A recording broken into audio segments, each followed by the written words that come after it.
Say, I know that song. Do you mind if I give you a quick rundown? Not at all. Have a seat. Frank Sinatra and I, as you probably know, were doing this together. For many years, Peter Lawford stood shoulder to shoulder with Hollywood's most exclusive inner circle, the legendary Rat Pack. He had the charisma, the good looks, the connections, and even family ties to power. Yet almost overnight, Lawford was quietly pushed aside, removed from photographs and rarely mentioned again. What actually happened behind closed doors? Why did men like Frank Sinatra turn their backs on someone they once called a brother? After 4 decades of silence following his death, startling details have finally emerged. And the truth behind Peter Lawford's fall from the Rat Pack is far more dramatic than anyone ever expected. Peter Lawford's early life seemed to write his destiny long before Hollywood had the chance. Born in England with refined manners, a gentle accent, and classic movie star looks, he appeared perfectly suited for elegant leading roles. When he entered films in the early 1940s, studios immediately recognized his natural charm. His first major breakthrough came in 1942 opposite Mickey Rooney in A Yank at Eton, a role that established him as the embodiment of youthful sophistication. By the late 1940s, Lawford was no longer just a rising talent. He was a proven star. Critics praised his relaxed screen presence, and audiences were drawn to his effortless warmth and polished demeanor. One of his most memorable performances arrived in 1947 with Good News, where he portrayed college quarterback Tommy Marlowe. Set in the carefree spirit of the 1920s at the fictional Tate College, the film captured Lawford at his peak, handsome, confident, and seemingly untouched by the struggles that would later define his life. During this era, he appeared in a steady stream of romantic dramas and light comedies, quietly building a reputation as one of MGM's reliable leading men. But Lawford's life soon expanded beyond movie sets.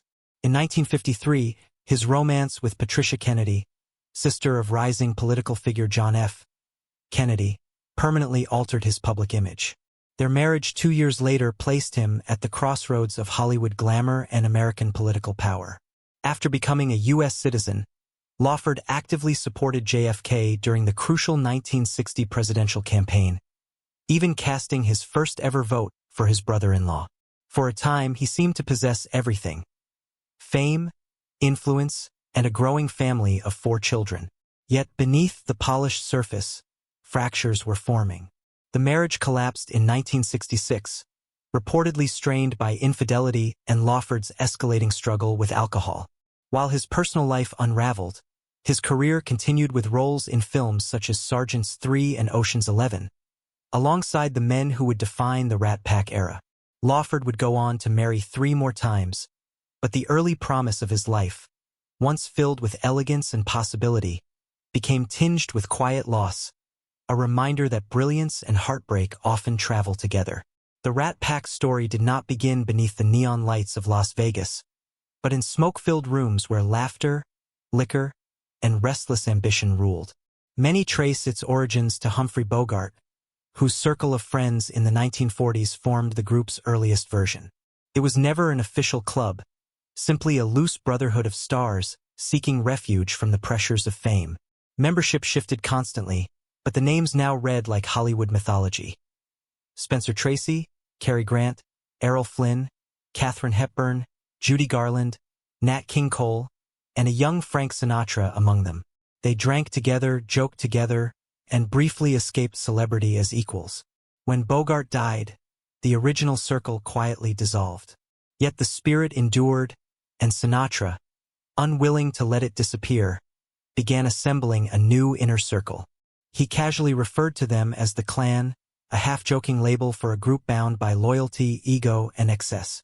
Over time, the name Rat Pack returned, this time permanently, becoming synonymous with swagger, rebellion, and mid-century cool. This new Rat Pack was stacked with talent. Dean Martin was already a chart-topping singer whose effortless charm audiences adored.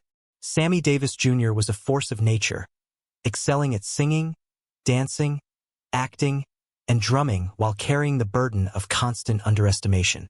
Joey Bishop, sharp-witted and observant, became the group's comedic anchor, shaping films and performances from behind the scenes.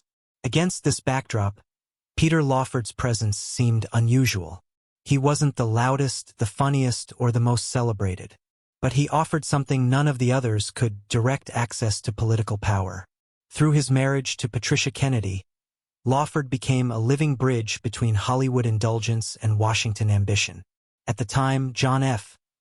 Kennedy represented political youth, confidence, and glamour, much like Sinatra embodied those qualities on stage. Lawford didn't merely belong to the Rat Pack. He symbolized its brief moment when fame, influence, and illusion merged before time and tragedy tore them apart. As Lawford's star dimmed, his personal life became a cycle of short-lived romances and broken promises. In October 1971, he married his second wife, Mary Rowan, daughter of comedian Dan Rowan. It appeared to be a fresh start, but the marriage quickly unraveled, ending in divorce by early 1975. Another quiet conclusion in a life once marked by grand entrances. Between marriages, Lawford drifted through high-profile relationships, romantically linked to actresses Jill St. John and Priscilla Presley. These connections kept his name visible but suggested a man searching more for comfort than commitment. In June 1976, he rushed into marriage again, this time with aspiring actress Deborah Gould after knowing her only weeks. The marriage barely survived 2 months, ending in divorce the following year. He later retreated to a high-rise apartment in Los Angeles' Sierra Towers, living above the city that had both elevated and discarded him. During this unsettled period, he met Patricia Seton, who became his fourth and final wife in July 1984, standing beside him only months before his life quietly ended. Peter Lawford understood the unspoken rules of the Rat Pack better than anyone. His closeness to the group elevated his status far beyond what his film career alone justified, and Frank Sinatra made sure he never forgot it. With humor edged in cruelty, Sinatra nicknamed him Brother in Lawford, a reminder that Lawford's true value lay in access, not stardom.